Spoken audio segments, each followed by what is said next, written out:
A lot of people debate whether MDMA is even a psychedelic, but psychedelic means mind manifesting. It doesn't mean that you have to hallucinate. It doesn't mean that you have to trip, right? If you are expanding your mind, then that psychedelic is doing something extremely powerful for you, and it's telling you that there's something to integrate. So I encourage you, the next time you partake in some MDMA, whether it is with a partner or it's with your group of friends, listen for that message. Wait for that moment where you think about a friend that you haven't thought about in 5 years, and then call them the next day. Journal that experience the next day, right? Make something important of it. What MDMA is really doing for the collective and the culture in the therapeutic setting is that it's demonstrating that the traditional therapy setting of one-on-one may not be enough. MDMA is a very energetic substance, right? It means that we have to pull in movement and conversation, and sometimes even a group setting. We need to pull in the social construct. Who is supporting you while you go through your therapeutic experience of MDMA? Is it your sister? Is it your partner? Is it your entire family?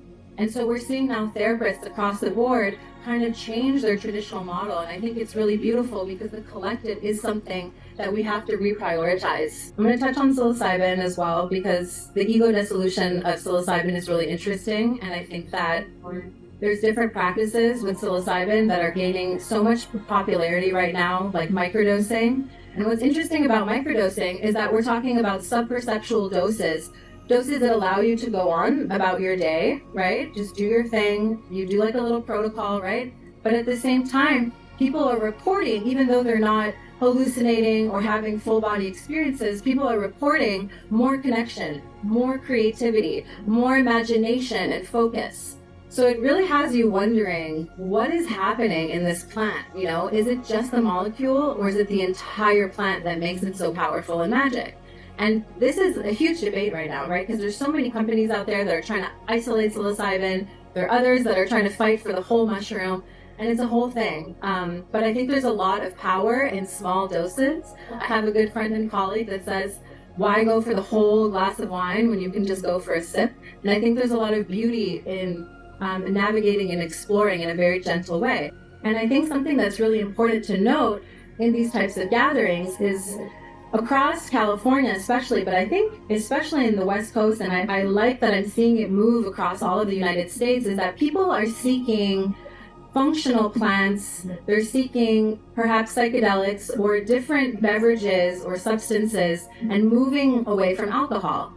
Now, alcohol, you know, everything in moderation, as they say, but when alcohol is heavily consumed, as it typically is in the rave or dance or concert festival setting, causes you to not only drop out of the vibe, but it drops out of yourself, okay?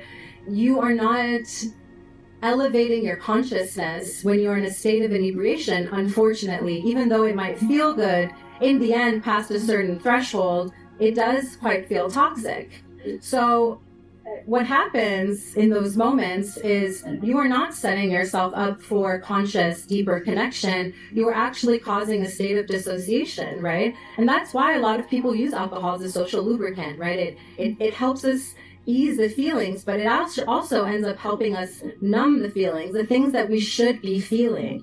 And in a social setting, we want to be tapped in. We want to know what our emotions and our heart is communicating to us.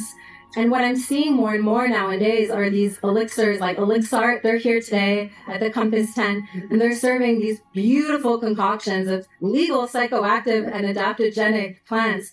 That will make you feel something. You will feel a buzz. You'll feel amazing. You'll be able to maybe feel euphoric, uplifted, grounded. This is something truly elevating, and I really want to see more and more of these elixir bars because it's an opportunity for us to drop in deeper and to experience more of our bodies and less of this numbness, right, that sometimes alcohol can foster.